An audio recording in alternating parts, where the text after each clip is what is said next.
And Adam Light, back in your sight.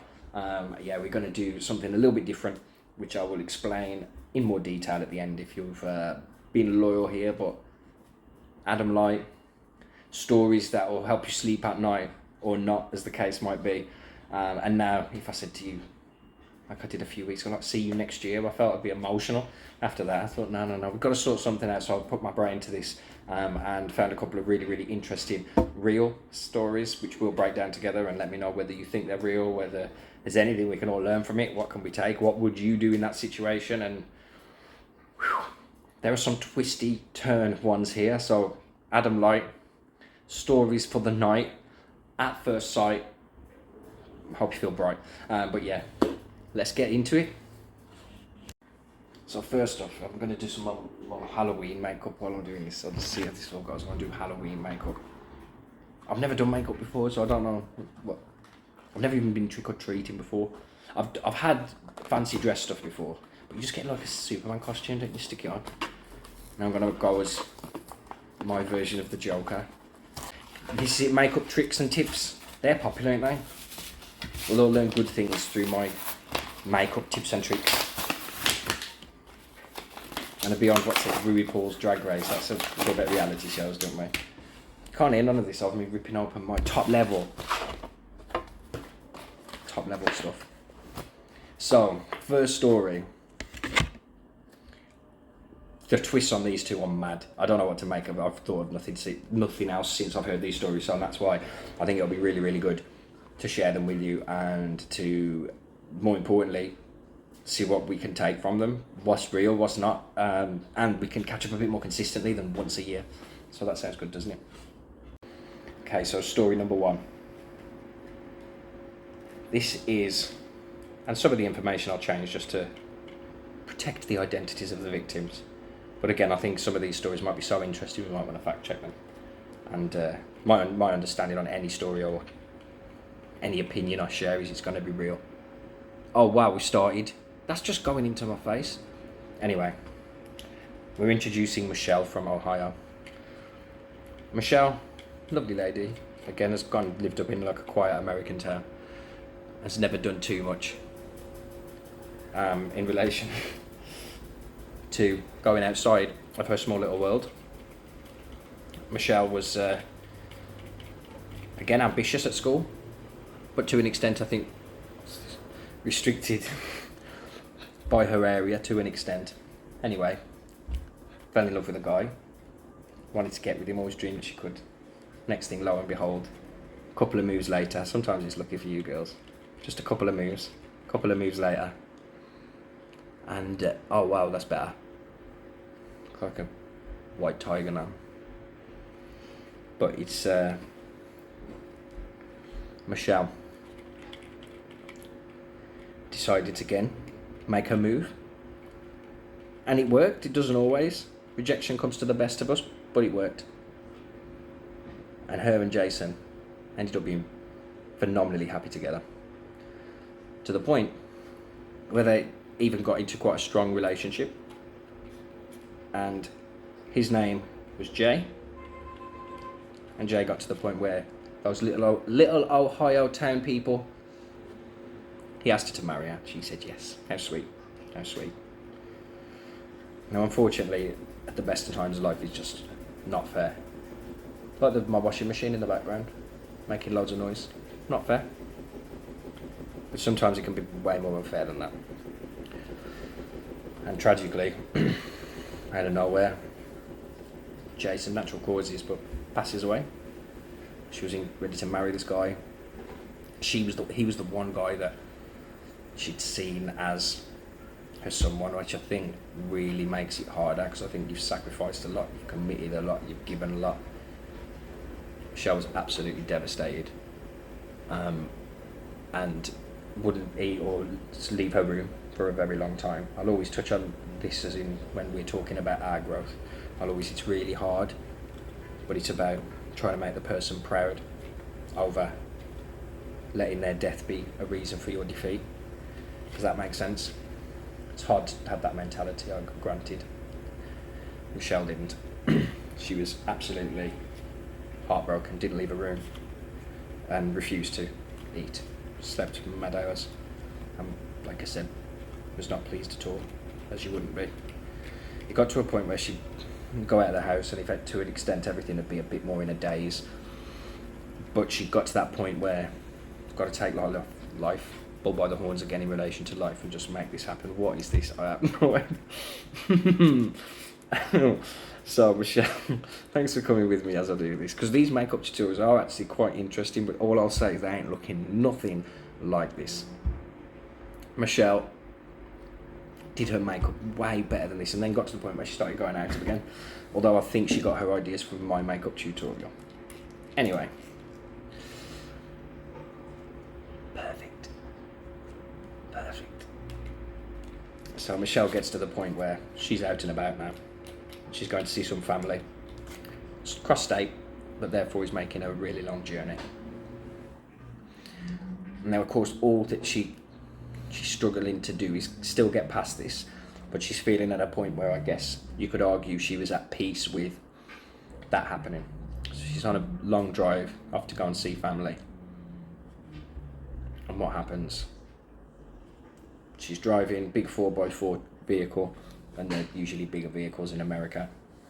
Next thing, a little creature runs out in the road. She steers to avoid it. And let's just say the 911 calls and the emergency calls went in really, really fast for the impact of this. It was a car flip and a multiple car flip, and the car was an absolute wreck. So emergency services get there. They're almost at the point where there's very, very little chance of survival they're feeling in relation to what they've seen. But when they get there, they find an unconscious woman, our lady, Michelle, wasn't it? And they find her unconscious and manage to get her out and get her into an ambulance, and find themselves searching the area. Now, be aware, this, from what I understand with the level of the injuries, was shocking to how few injuries she had in relation to the amount of impact and damage there was to the car. It almost didn't make sense. However, what also didn't make sense is a few things that happened that Michelle thought was a dream. So Michelle, and ignore what is this? Try my best here. I'll go Halloween. Michelle, when she was down and completely out of it, there was Jason. Had a conversation with her, almost he was in shock to see her so early.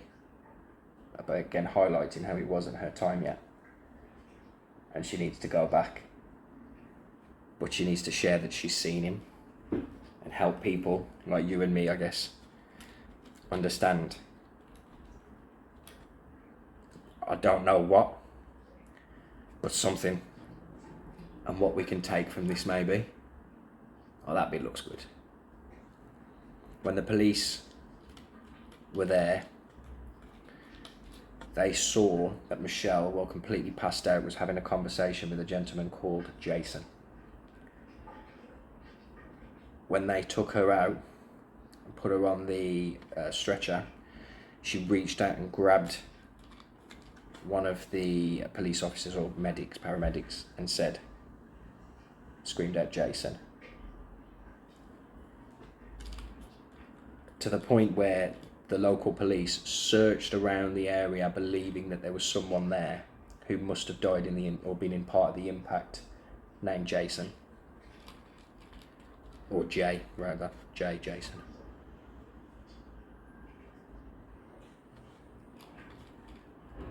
And when the police saw at the hospital her again walking, and their first words were, "You should not be alive right now."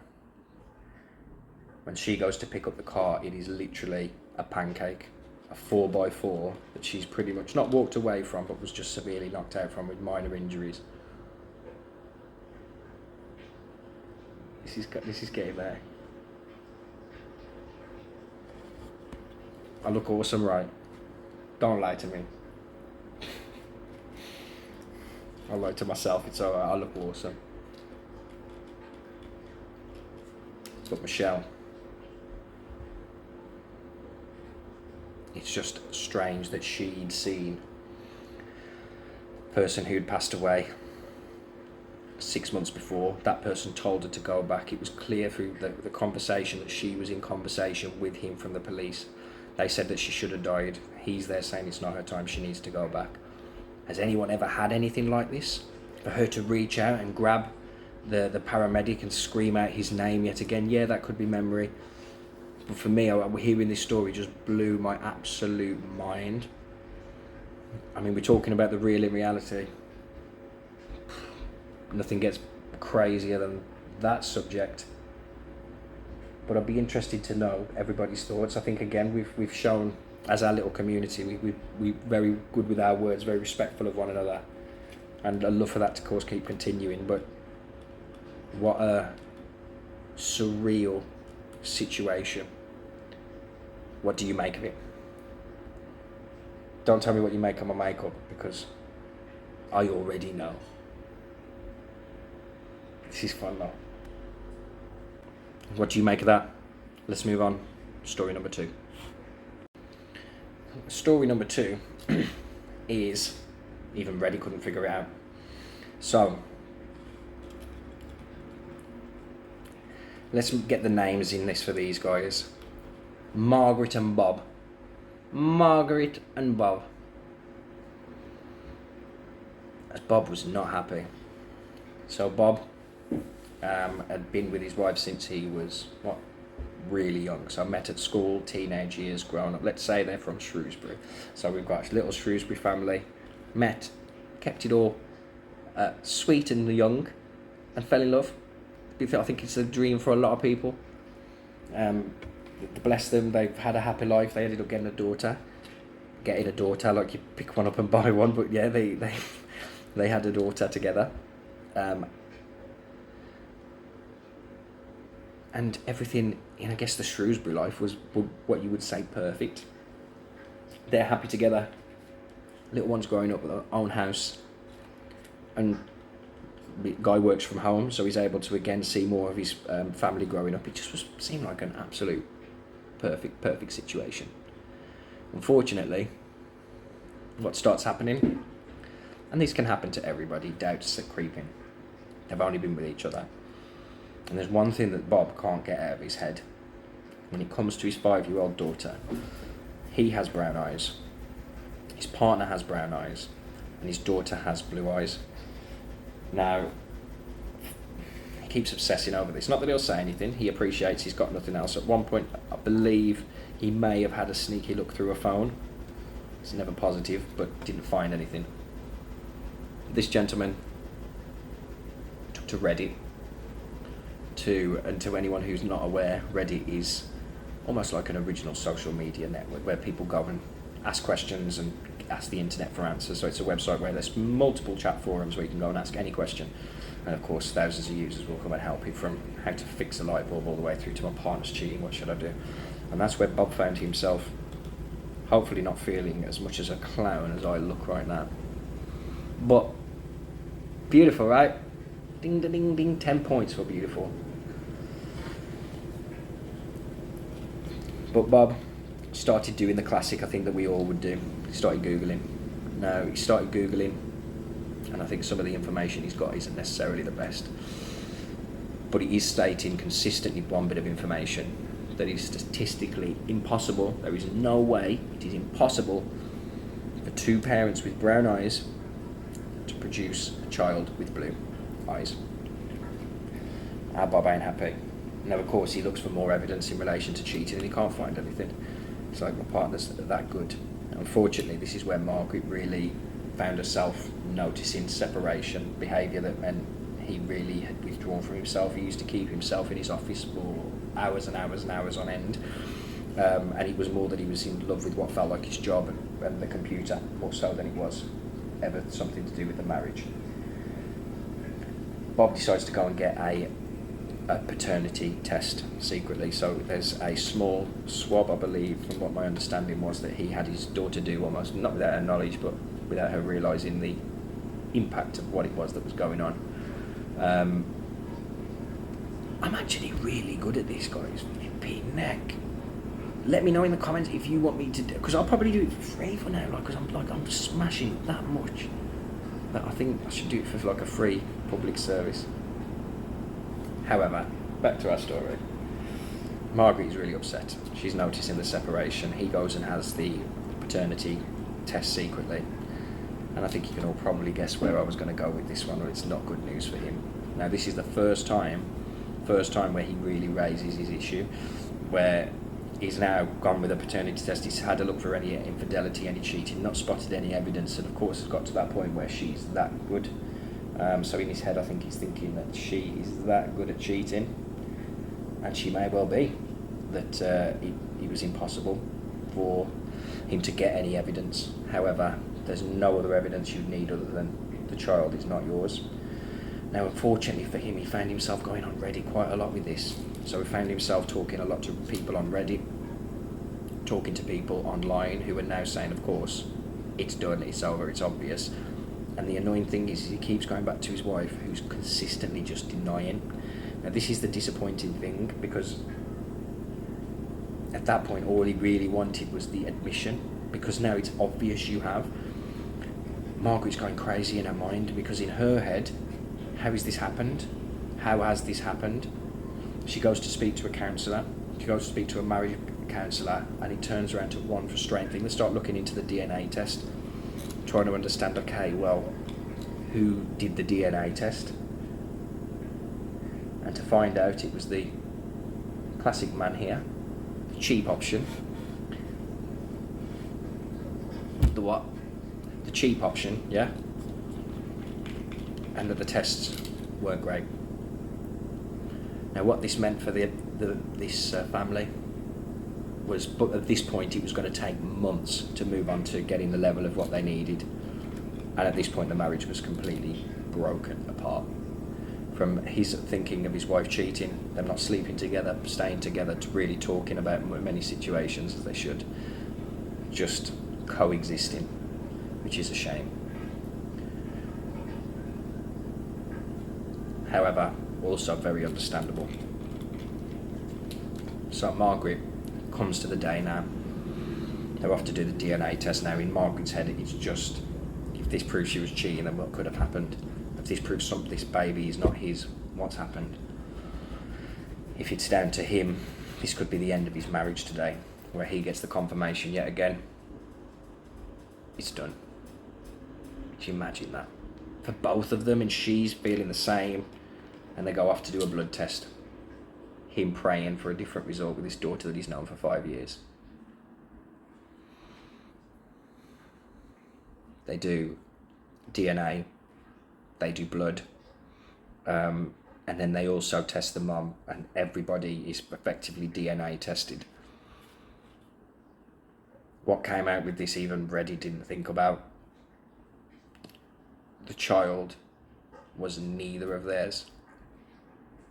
I'll let you take a moment to figure that one out. The child was neither of theirs. This pair in a complete state of don't know what to do. This child, unfortunately, they have loved, known, grown, nurtured, taken care of, paid for, loved with unconditional love, because it's your child. It wasn't. There's been a mix-up at the hospital. I mean, you talk about postnatal, and no, they need to do more tests like this if this is the kind of thing that's happening. They're now suing the hospital. I mean, again, we're not releasing names or anything, and neither have they, because of course there's a lot of magazines that are all over this story, and their thought process is, we do not want our daughter or anyone to be aware of this to this level. How crazy of a story is that? What would you do? Like, I mean, bearing in mind, when they go back to the hospital, they've got to find some way of figuring it out, and then figuring out that some other child belongs to them all, because do they belong any less to the parents that have raised them? That story gets me thinking more than anything, as much as that near-death experience was quite interesting. I'm telling you, for there to be a child that you are 5 years old I mean, again, sometimes you can almost feel a disconnect from your parents, can't you? Imagine that child's feeling that. Heaven forbid, imagine if something not great has happened. And that's the responsibility of a hospital who just gave you the wrong child. Embarrassing, embarrassing. Kind of want to keep going so you can see how this thing finishes. Just slap it on. But to those who stuck around, again, I'm sure you might have been part of my Married at First Sight and the reality show, and I think this is kind of a nice way of keeping the direction. I've looked at it for the real and the reality, and I found some quite interesting stories that it'd be interesting to get your guys' opinion on, and for us all to stay, again, keeping smiling and sweet. For those that have asked, yes, Alex, but for those that have, and Marianne, but those have asked, again, I'm still kind of working on what I'm going to be watching next. There was a little bit of where I started watching The Mole. It was boring now. I did watch a bit of Below Deck, but I felt there was just a little section where I'm like, okay, there's a lot more going on here than I think I can comment on, because it feels like some of these stories are quite developed, if that makes sense. So I'm like, okay, if only the circle, if the circle come back, the big circle on my face, circle comes back, I am all over that. But I'm thinking I might do my 60 days in. I've had so much of that marriage. I need to go fully the other way. Just be like, yeah, jail. Filling my scar, that's what I do, innit? Bam. Filling my scar, like colouring in the lines. But anyway, Adam Light. This needs to be like my main picture, doesn't it? Main picture. Hope you guys have a beautiful Halloween. That was a bit of maybe a spooky story. It's the first one. I never thought of it like that, like a spooky special. A spooky special. Welcome to my spooky special. Let me put some lipstick on to blow you guys a kiss as well. I think that's what this is. I don't know.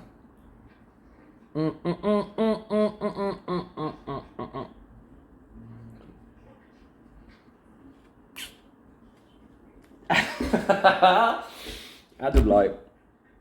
Story time. Take it easy.